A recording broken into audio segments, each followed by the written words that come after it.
تو آج معاشرے کے اندر عید میلاد النبی صلی اللہ علیہ وسلم کے لحاظ سے کچھ لوگوں کی طرف سے مفسدات پائے جا رہے ہیں،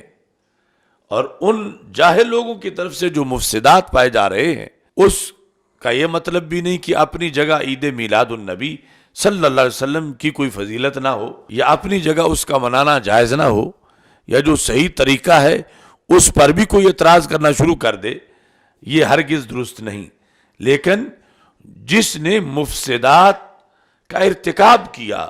اس کو سمجھانا بھی ضروری ہے، اس کو رد کرنا بھی ضروری ہے، اور اس سے اپنے عمل کی حفاظت بھی ضروری ہے کہ تیرے ان کرتوتوں کی بنیاد پر مطلقاً جو محفل میلاد یا عید میلاد النبی صلی اللہ علیہ وسلم پر آنچ آ رہی ہے، تو بھی ایک دشمن عید میلاد ہے کہ تیری وجہ سے اتنا جو مقدس عمل ہے اس کے اوپر لوگوں کو انگلی اٹھانے کا موقع مل رہا ہے۔ تو اس بنیاد پر عید میلاد النبی صلی اللہ علیہ وسلم کے اندر کوئی میوزک کا اہتمام کرتا ہے، یا وہاں پر مرد و عورت کا اختلاط ہو رہا ہے، یعنی وہاں پردے کا خیال نہیں، اور وہ ایک میلے کی شکل ہے، جس طرح کے یعنی یہ پہاڑیاں وغیرہ بنائی جاتی ہیں اور پھر وہاں پر بے پردگی ہوتی ہے، میوزک بجتی ہے، تو یہ چیزیں جو ہیں یہ شریعت سے ٹکرا رہی ہیں، ان پر اللہ نے سختی سے ان سے روکا ہے۔ تو جب ایک بندہ نیک کام کے ضمن میں آگے ایسی چیزیں کر رہا ہے تو نیک کام تو اپنی جگہ نیک کام ہے، لیکن یہاں مفسدات پائے گئے ہیں جس کی بنیاد پر وہ نیک کام جو ہے اس کی ادائیگی میں خلل واقع ہو گیا ہے۔ یعنی جس طرح نماز پڑھتے پڑھتے وضو ٹوٹ جائے، یا نماز پڑھتے پڑھتے کپڑے میسر نہ رہیں، تو یا نماز پڑھتے پڑھتے قبلے سے منہ ہٹ جائے، تو اب اس میں نماز میں اپنی جگہ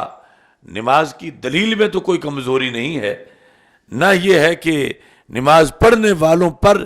اس کی وجہ سے اعتراض کیا جائے کہ ہم نماز نہیں مانتے کیونکہ کچھ ننگے بھی نماز پڑھنا شروع ہو گئے ہیں۔ تو جو یہ کر رہے ہیں ان کے خرافات کا رد لازم ہے، اور ادھر دوسروں کے لیے یہ بطور دلیل اس عمل کے خلاف اس کو پیش نہیں کیا جا سکتا۔ تو ہم کئی سالوں سے ان ساری چیزوں پہ نظر رکھے ہوئے ہیں، اور ہماری اصلاحی تحریک جو ہے وہ ایک طویل زمانے سے ہے، خواہ وہ مزارات پر جو خرافات جہال کی طرف سے کیے جاتے تھے اس کے مقابلے میں جو ہمارا فتویٰ تھا اور اب بھی ہے، اور لاکھوں کی تعداد میں ہم نے اسے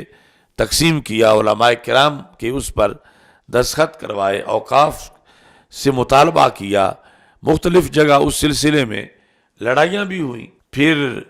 اصلاح نعت کی جو تحریک تھی، اور پھر اصلاح عقائد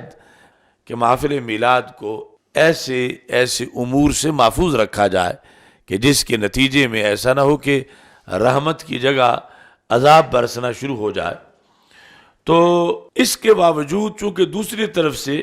کچھ چھٹی دینے والے جو لوگ ہیں، یعنی جن کے عام اجتماعات میں سامنے بے پردہ عورتیں بیٹھ کے ان کی تقریر سنتی ہیں، یا پھر وہ اس کو ایک میلے کی شکل دے رہے ہیں، یا وہ کہتے ہیں کہ میلاد کو روایتی انداز میں منایا جائے، یا اس کو اپنے کلچر سے منسلک کر کے میلاد منایا جائے، یعنی یہ ساری اصطلاح منہاجیوں کی ہیں، اور کچھ ویسے بہت سے لوگ آزاد خیال ہیں جو کہ اس سلسلہ میں مسلسل آگے بڑھتے جا رہے ہیں، اہل سنت کے کھاتے میں ڈالا جا رہا ہے۔ تو ہرگز ایسے کاموں کا اہل سنت کے ساتھ کوئی تعلق نہیں ہے، اور نہ ہی یہ محفل میلاد ہے، اور بڑی شدت کے ساتھ ایسے لوگوں کا مقابلہ کرنا ضروری ہے۔ یعنی